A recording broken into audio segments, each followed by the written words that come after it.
जय माता दी फ्रेंड्स, आप लोग कैसे हैं। आशा करती हूँ अच्छे ही होंगे। तो आज नवरात्रा का चौथा दिन है। आज माँ कुष्मांडा की पूजा होती है। माँ कुष्मांडा को अष्टभुजा देवी कहा जाता है। इनके हाथों में धनुष, बाण, चक्र, गदा, अमृत कलश, कमल और कमंडल है। ऐसा कहा जाता है कि संसार की रचना से पहले जब चारों ओर घना अंधेरा छाया था, तब देवी के इस स्वरूप से ब्रह्मांड का सृजन हुआ था। तो प्रेम से बोलिए जय माता दी। और जय माता दी लिखने से दिन शुभ होता है फ्रेंड्स, मन को शांति मिलती है। तो आप लोग ज़रूर कमेंट में लिखिएगा जय माता दी।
दुर्गा माता की जय, माँ शेरा वाली की जय।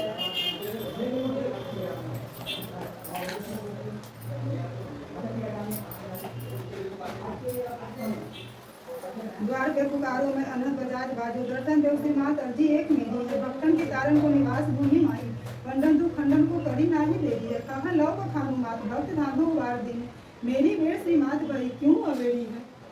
सेवक पे बने नहीं मात सेवा तेरी कोई, सेवा भी तारो श्री दुर्गे मात मेरी है।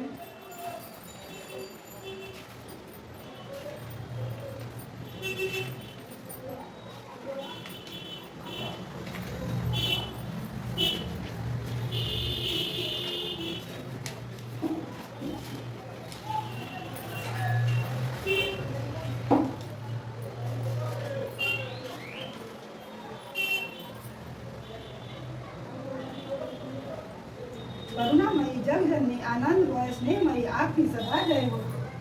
हे अम्बे, कौन की नींद पक्षी और भूख से पीड़ित बच्चे जिस प्रकार अपनी माँ की राह देखते हैं, उसी प्रकार मैं आपकी दया की प्रतीक्षा कर रहा हूँ। हे अमृतमयी माँ, आप शीघ्र ही आकर मुझे दर्शन दें, आपका रहस्य जान सकूं, ऐसी बुद्धि मुझे प्रदान करें। दुर्गा कवच। महर्षि मार्कंडेय जी बोले, हे पितामह, संसार में जो गुप्त हो और जो मनुष्यों की सब प्रकार से रक्षा करता हो और जो आपने किसी को आज तक न बताया हो, वह कवच मुझे बताइए। श्री ब्रह्मा जी कहने लगे, अत्यंत गुप्त व सब प्राणियों की भलाई करने वाला कवच मुझसे सुनो। प्रथम शैलपुत्री, दूसरी ब्रह्मचारिणी, तीसरी चंद्रघंटा, स्कंदमाता छठी कात्यायनी, सातवीं कालरात्रि, आठवीं महागौरी, नवीं सिद्धिदात्री, ये देवी की 9 मूर्ति। तब इनमें कौन सा श्रेष्ठ साधन है? लोगों की इस शंका को ध्यान में रखकर भगवान शंकर ने अपने पास आए हुए जिज्ञासुओं को समझाया, यह सप्तशती नामक संपूर्ण स्रोत कल्याण को देने वाला है। इसके पश्चात भगवान शंकर ने चंडिके के सप्तशती नामक स्रोत को गुप्त कर दिया। अतः मनुष्य इसको बड़े पुण्य से प्राप्त करता है। जो मनुष्य कृष्ण पक्ष की 14 अथवा अष्टमी को एकाग्रचित्त होकर देवी को अपना सर्वस्व समर्पित कर देता है और फिर उसे प्रसाद रूप में ग्रहण करता है, उस पर दुर्गा प्रसन्न होती है, अन्यथा नहीं होती।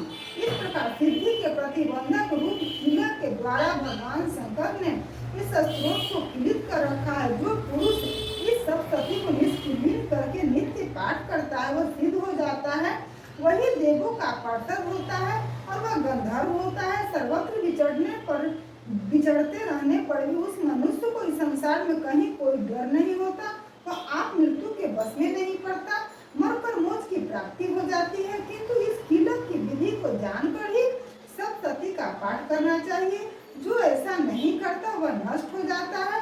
कीलन और निष्कीलन संबंधी जानकारी के पश्चात ही यह स्रोत निर्दोष होता है और विद्वान पुरुष इस निर्दोष स्रोत का ही पाठ आरंभ करता है। स्त्रियों में जो कुछ सौभाग्य आदि दिखाई देते हैं वह सब इस पाठ की ही कृपा है। इसलिए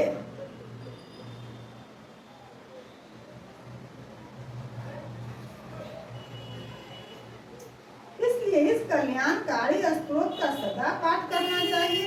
इस स्रोत का समय समय पाठ करने से भी स्वर्ग फल की प्राप्ति होती है, इसलिए उच्च स्वर में ही इसका पाठ आरंभ करना चाहिए। जिस देवी के प्रसाद से स्वर्ण सौभाग्य आरोग्य संपत्ति शत्रुनाश तथा परम मोक्ष की प्राप्ति होती है, उस देवी के स्तुति मनुष्य को अवश्य करनी चाहिए।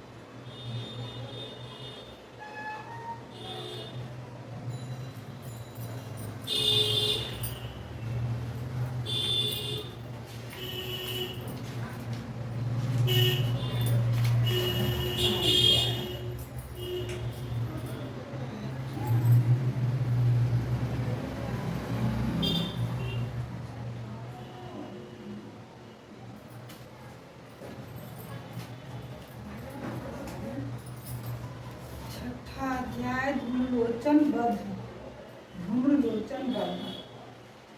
महर्षि मेघा ने कहा, देवी की बात सुनकर दूत क्रोध में भरा हुआ वहां से असुरेंद्र के पास पहुंचा और सारा वृत्तांत उसे कह सुनाया। दूत की बात सुन असुरेंद्र को क्रोध का ठिकाना न रहा और उसने अपने सेनापति धूम्रलोचन से कहा, धूम्रलोचन, तुम अपनी सेना सहित शीघ्र वहां जाओ और उस दुष्टा के केसों को पकड़कर उसे घसीटते यहाँ ले आओ। यदि उसकी रक्षा के लिए कोई दूसरा खड़ा हो, चाहे वह देवता यक्ष अथवा गंधर्व भी क्यों न हो, उसको तुम अवश्य मार डालना। महर्षि मेघा ने कहा कि शुंभ के इस प्रकार आज्ञा देने पर धूम्रलोचन 60,000 राक्षसों की सेना साथ लेकर वहां पहुंचा और देवी को देख ललकार कर कहने लगा, अरे तुम अभी शुंभ और निशुंभ के पास चल।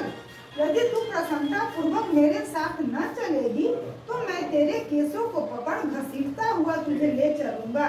देवी बोली, असुरेंद्र का भेजा हुआ तेरे जैसा बलवान यदि बलपूर्वक मुझे ले जाएगा तो ऐसी दशा में मैं तुम्हारा कर ही क्या सकती हूँ।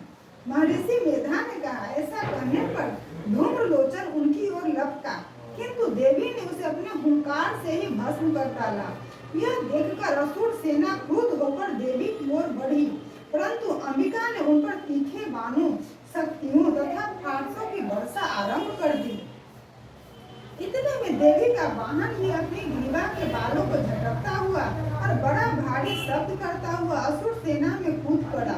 उसमें कई असुरों को अपने पंजों से, कई को अपने जबरों से और कई को धरती पर पटक कर अपने दाढ़ों से घायल करके मार डाला। उसने अपने कई नखों से कई असुरों के पेट फाड़ डाले और कई असुरों का तो केवल थप्पड़ मारकर सिर धड़ से अलग कर दिया। कई असुरों की भुजाओं और सिर तोड़ डाले और गर्दन के बालों को हिलाते हुए उसने अपने कई असुरों को पकड़कर उसके पेट फाड़कर उसका रक्त पी डाला। इस प्रकार देवी की उस महाबलवान सिंह ने क्षण भर असुर सेना को समाप्त कर दिया। शुंभ ने जब यह सुना कि देवी ने धूम्रलोचन असुर को मार डाला है, उसके सिंह ने अपनी सारी सेना का संहार कर डाला, तो उसे बड़ा क्रोध आया। मारे क्रोध को उसके होठ फड़फड़ाने लगे। उसने चंड तथा मुंड नामक महाअसुरों को आज्ञा दी, हे चंडमुंड, तुम दोनों अपने साथ एक बड़ी सेना लेकर वहां जाओ और उस देवी के बाल पकड़कर उसे बांधकर तुरंत यहाँ ले आओ। यदि उसको यहाँ लाने में किसी प्रकार का संदेह न हो तो अपनी सेना सहित उसे लड़ते हुए उसको मार डालो, और जब वह दुष्टा और उसका सिर दोनों मर जावे तब भी उसको बांध कर यहाँ ले आना।